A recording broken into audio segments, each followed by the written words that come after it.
네, 그럼 지금부터 2022년 이투스 앤서 서머스쿨 수학 집중반에 대해서 인사드리겠습니다. 먼저 저는 강사 한동용입니다. 반갑습니다. 감사합니다. 어서 오세요. 자, 그러면 오늘 이 자리에서 저희 한 시간 30분 정도 설명회에 소요될 것 같아요. 이렇게 이제 시간 정해주시면 좋을 것 같고요. 우선 앞에 서 있는 저에 대해서 간략하게 이렇게 인사드릴 수 있을 것 같습니다. 네, 이 부분은 넘어갈게요. 제가 PPT 자료를 따로 만들어 놓긴 했는데 지금 어머님들께 배부된 거는 브로셔 정도인 것 같아요. 그래서 이 부분 보시면서 같이 오늘 말씀 나누면 좋을 것 같습니다.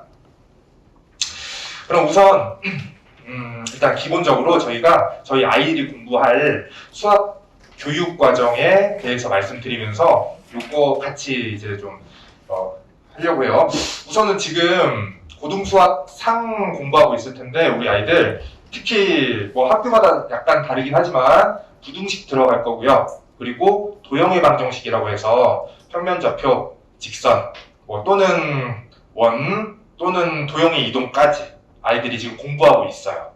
수학상에서 그렇게 하고 있는데 특히 이제 도형 파트를 많이 힘들어하고 있고 그리고 중간고사 끝나고 기말고사까지의 텀이 정말 짧았거든요. 그래서 또 이제 시간도 부족하다고 할 거예요. 막 실기효과도 할 거 많고. 다만 지금 우리는 주어진 시간 안에 최선의 이제 점수를 뽑아내는 게 목적인 거고요. 그리고 그 이후에 지금 준비를 하려고 이렇게 잘 와주셨어요. 일단 고등수학 하가 진행이 됩니다. 상이 먼저고 그 다음이 하예요. 그래서 하가 진행이 될 거고 이 부분에 대해서도 이따가 이제 조금 이제 늘려 트려가지고 하나하나 세심하게 말씀드릴게요. 그리고 이렇게까지가 이제 보통의 고등학교는 1학년 때의 과정이에요. 고등수학 상하고요. 그리고 2학년 1학기 때 그때 이제 수학 1이 들어가고요.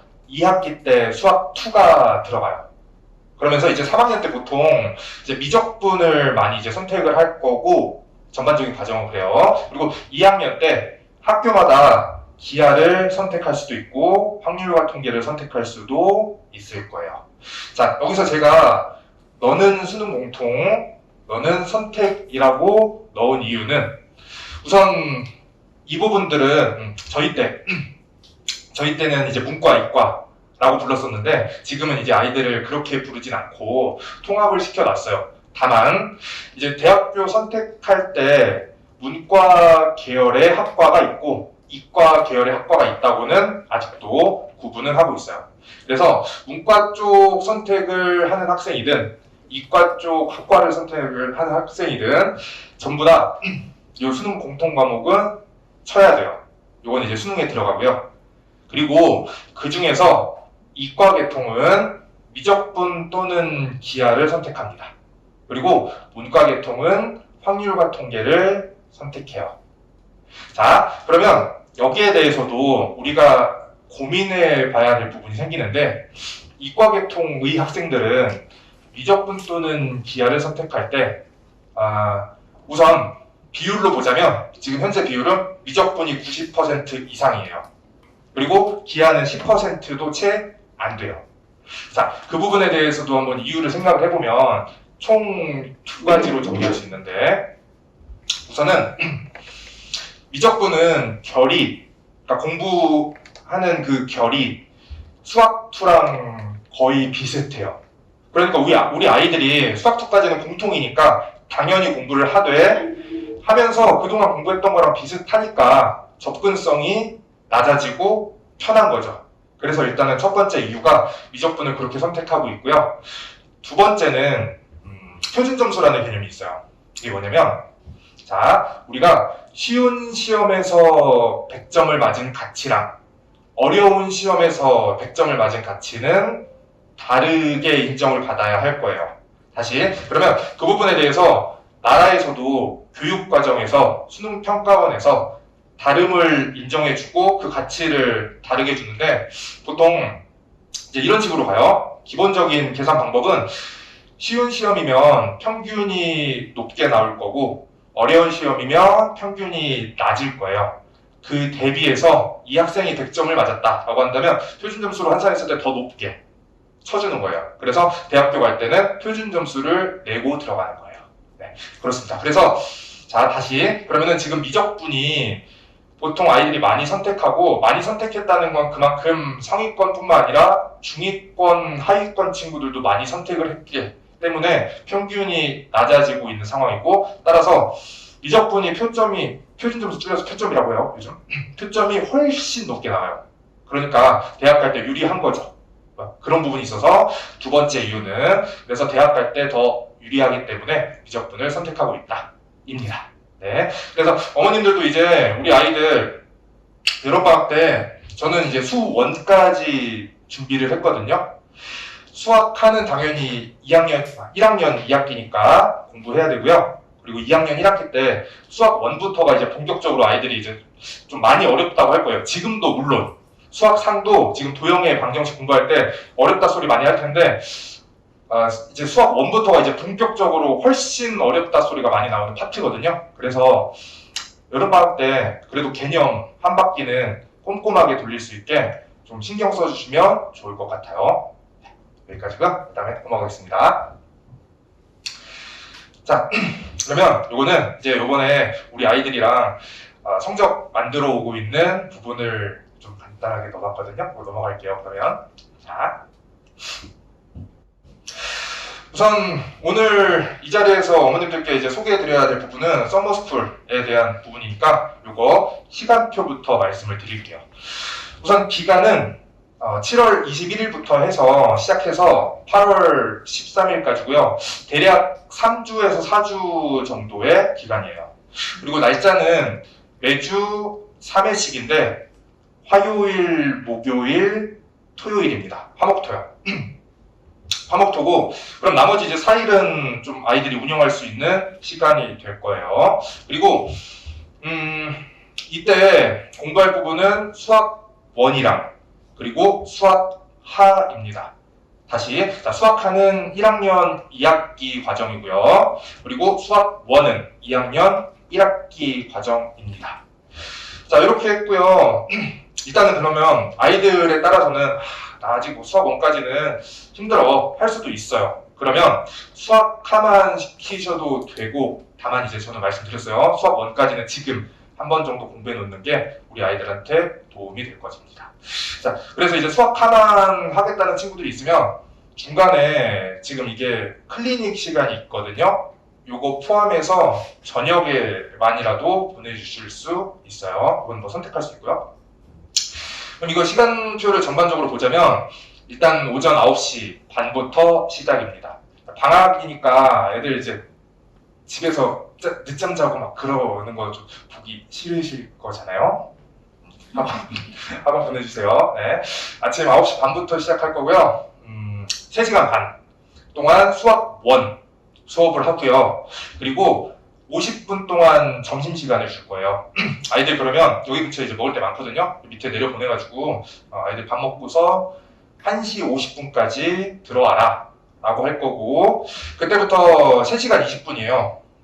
클리닉 시간이 3시간 20분씩 화목토마다 매번 있을 거예요. 요거는 제가 이제 특강을 방학 때마다 하면서 느끼는 거지만 아이들이 선행에 대한 완성도를 높이려면 집에서 그냥 숙제해와 라는 것보다 학원에 앉혀놓고 공부시키고, 그리고 모르는 거 질의응답도 해결해서 집에 보내는 게 훨씬 완성도가 좋더라고요. 그래서 중간에 넣었고요. 이것도 그리고 순서 자체가 수학하를 이때 끝내고 그냥 클리닉을 뒤에 붙일까 하다가, 그렇게 하면 아이들 체력상 연속으로 수업 2개 듣고서 그 다음에 클리닉 하는 것보다 이게 효율성이 훨씬 좋았어요. 그래서 중간에 클리닉 시간 넣었습니다. 네, 그리고요 5시 10분부터 6시까지 또 50분간 저녁 시간 줄 거고요. 6시부터 또 3시간 반 동안 수학 하 수업을 진행합니다. 네, 이렇습니다. 이렇게 해서 이제 화목토 반으로 진행이 될 거고요. 지금 고1 정규반이 화요일, 토요일이에요.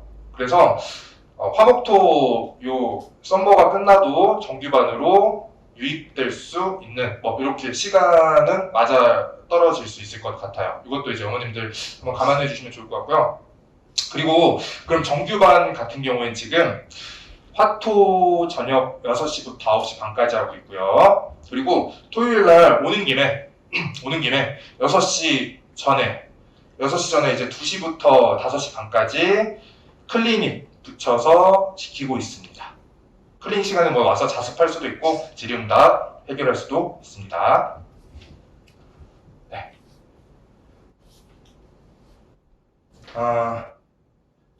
그러면 다시 여기서 이거 목표는 이번 썸머스쿨의 목표는 여름방학 기간 동안 1학년 2학기 내신 대비랑 1학년 2학기 내신 대비는 수학하예요. 그리고 2학년 1학기 선행을 함께 진행할 수 있는 프로그램이다 라고 생각해 주시면 좋겠습니다. 이게 목표예요.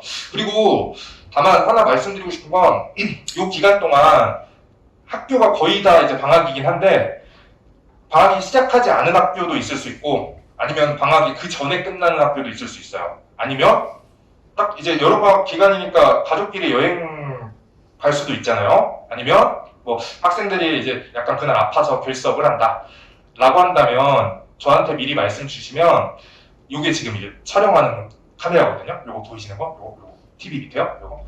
요걸로 이제 항상 촬영해서 밴드에다가 저희 이제 공부하는 학생들만 볼 수 있는 밴드에다가 영상 올라가니까 그걸로 이제 공부 좀 시켜줘요. 근데 다만 이것도 아이들이 집에서 공부 혼자 해와 라고 하면 잘 안 봐요.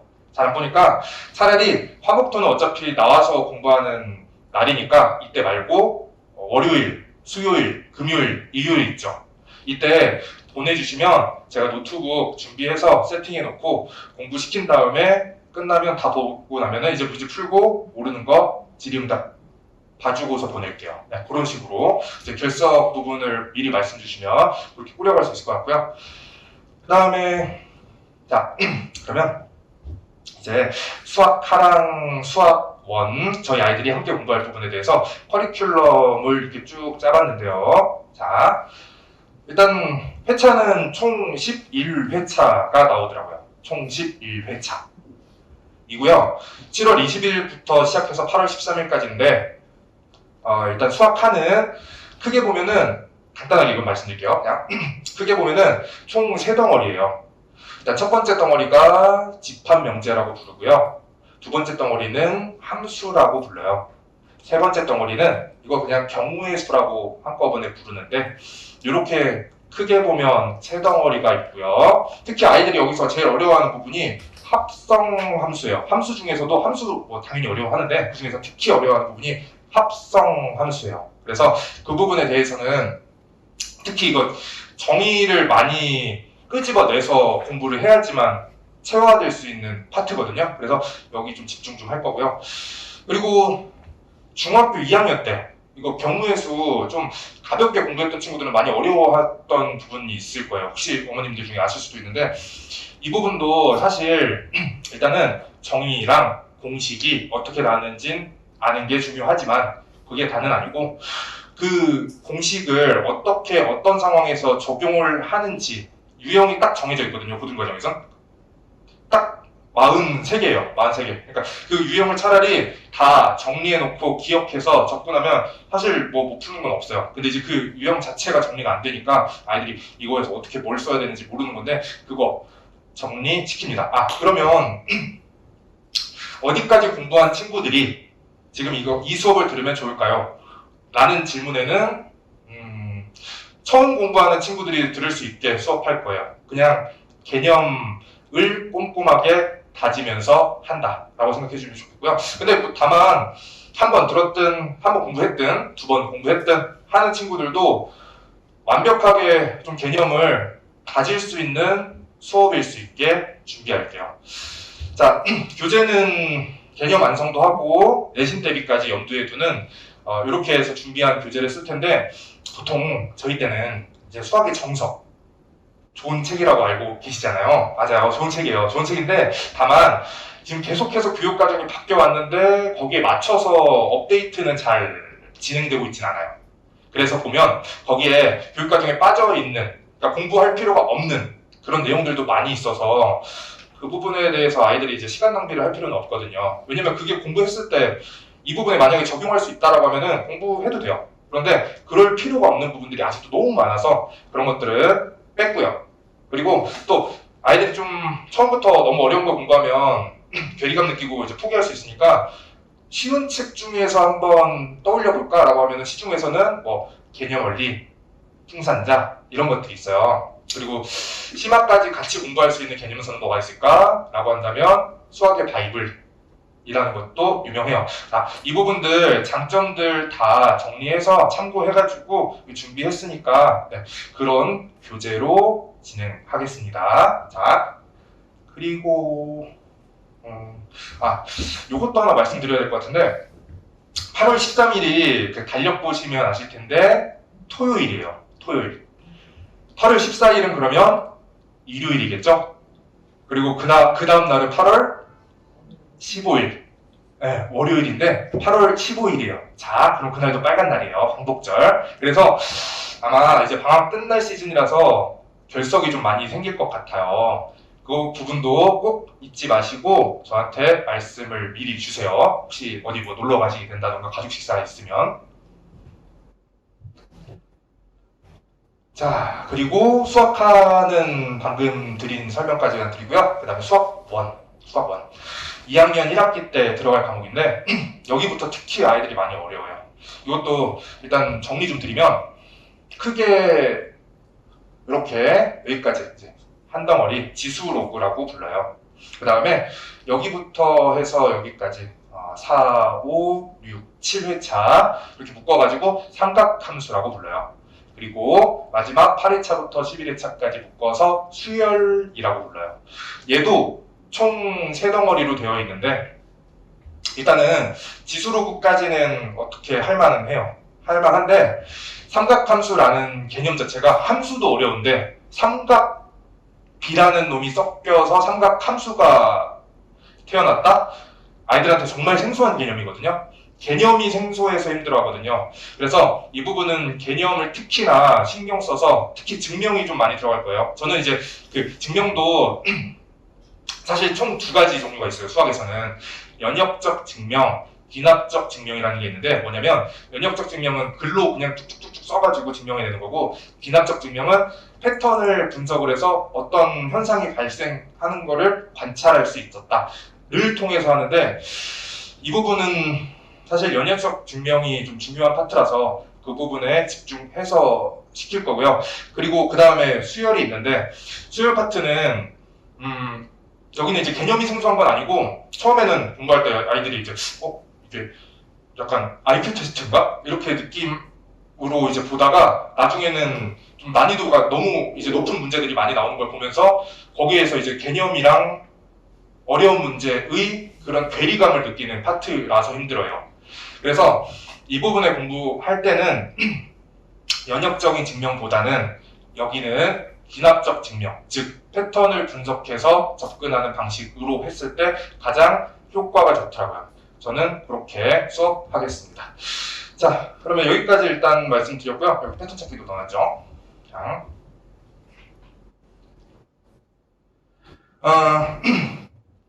그 수학과랑 수학 교육과의 차이가 있어요. 이건 뭐냐면 이제 수학만 제가 뭐 잘 푼다고 그게 중요한 건 아니고 아이들한테 가르칠 때 능사는 아니고 수학 교육과에서 배우는 건 이런 거예요.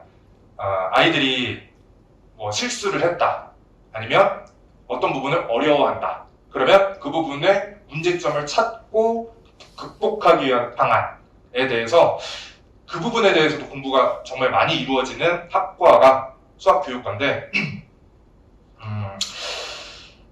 그 공부할 때 보면 우리 아이들이 이것도 그러면 한 예로서 좀 말씀을 드릴게요. 아이들이 이번 시험에서도 실수를 그렇게 해오는 경우들이 있어요. 보면은 그 이유들은 다양하거든요. 뭐 계산을 틀렸다, 아니면 뭐 잘못 읽었다, 아니면 조건을 빠뜨렸다.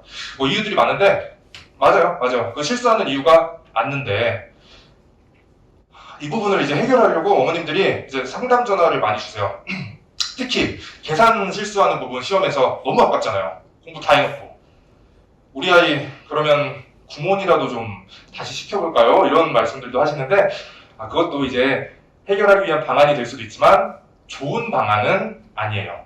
다시 그러면은 저희가 조금 더 우리 아이가 왜 이런 실수를 연발하는지 발생시키는지에 대해서는 그 시험 현장을 좀 들여다보면 좋을 것 같아요. 자, 일단 시간 제한이 딱 정해져 있죠.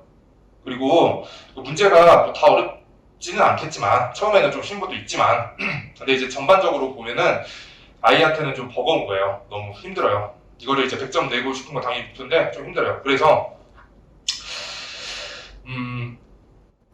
일단 기본적으로 그 힘든 부분을 감소시키기 위한 거는 첫 번째는 당연히 이제 수학적인 실력이 필요하겠죠. 상승이. 다만 두 번째로 부가적으로 우리가 할 수 있는 건 그 문제들을 조금 더 이제 쉽게 바꾸는 작업이 같이 붙으면 좋은 건데 예를 들어서 이런 거예요. 자, 이 문제 이번에 틀려온 친구 있어가지고 한번 볼게요. 이런 것도 이제 항상 작업을 하는데 보면은 서로 다른 7켤레 구두 14짝 중에서 자, 끊어볼게요. 다시 한번 생각해 볼게요. 서로 다른 7켤레의 구두 7켤레? 오케이. 그 7켤레 구두 14짝 중에서 여기까지는 상황이 이해가 되시죠?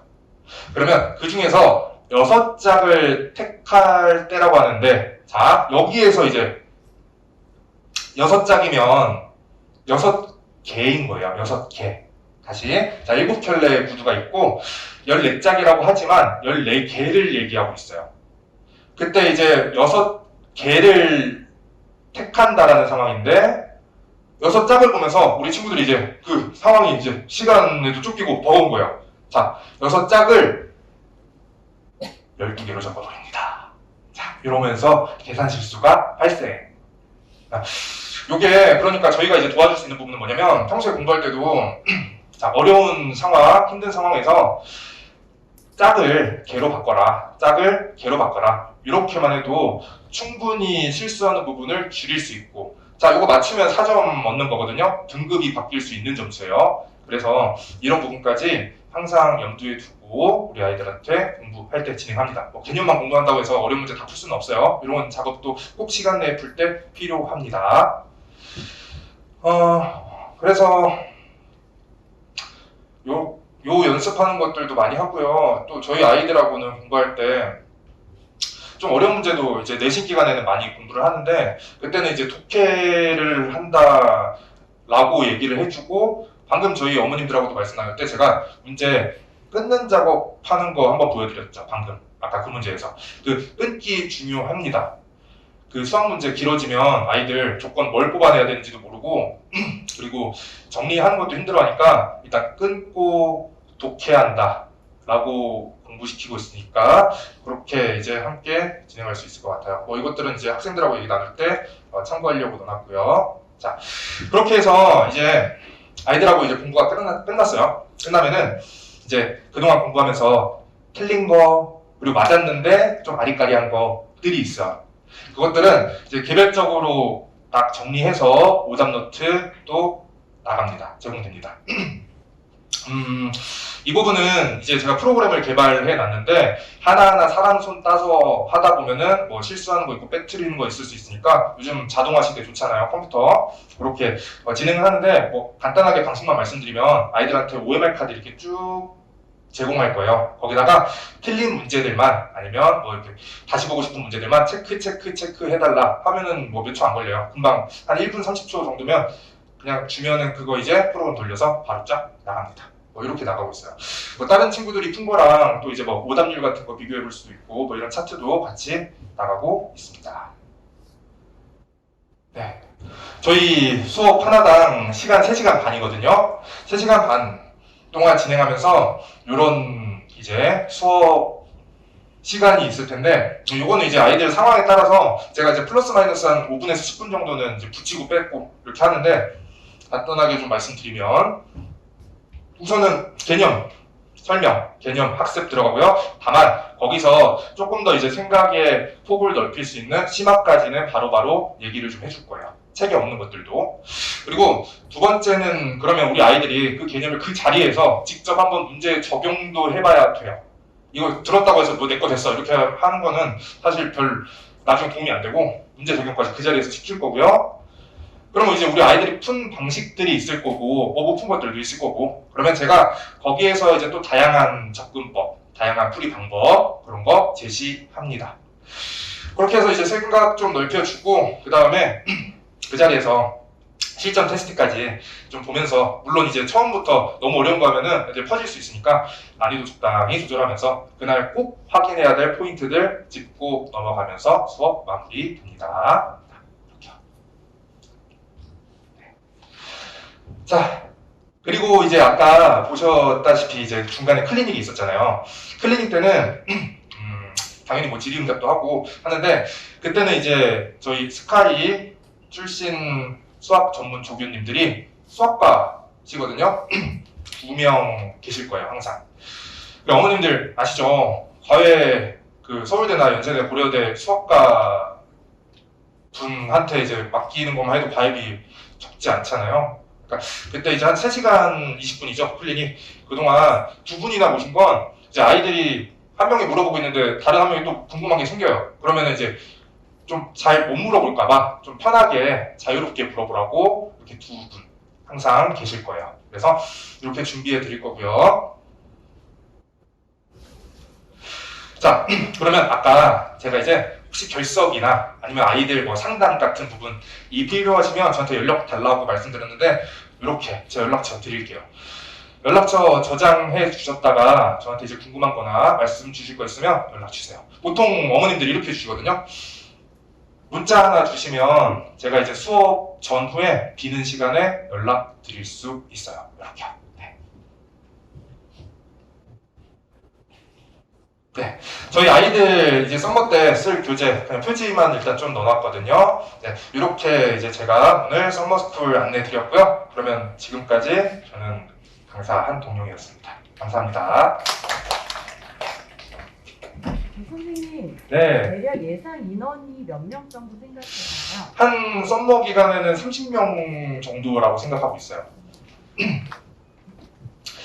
혹시 이제 그 중간 클리닉 때 아이들이 질문이 좀 더 많다라는 상황이 생기면 조교님들을 더 모실 생각도 있고요. 요일이 좀 다르게 이제 일하고 계시는데 한꺼번에요. 그러면 저는 들어가 볼게요. 과제요? 과제량은 보통 하루에 수학 원 50, 수학 하 50 정도로 생각해 주시면 좋아요. 그래서 하루에 100문제 정도입니다. 선생님, 네. 수투를 아직 한 번도 안 해본 친구는 언제부터 수투를 그럼 겨울방학 때부터 하면 좋습니다. 그래도 괜찮나요? 네, 괜찮아요. 그 1학기 때 1학기 끝나고서 이제 2학기 때까지 여름방학이 너무 짧아서 그때 괜히 수투까지 건드리려고 하다가 완성도가 떨어질 수가 있거든요. 그러니까 이걸 한 번 돌린다라는 것보다 완성도 있게 한 번 돌린다라고 가는 게 훨씬 도움이 될 거라서 그 부분을 비교해 봤을 때는 수학 1까지만 하셔도 된다. 충분히 그렇게 하고 간 친구들이 2학년 때 뭐 학교에서 전교 1등, 뭐 1등급 잘 맞아왔어요. 그래서 그 부분에 대한 걱정은 조금 덜어 두셔도 좋을 것 같아요. 가도 될까요? 네.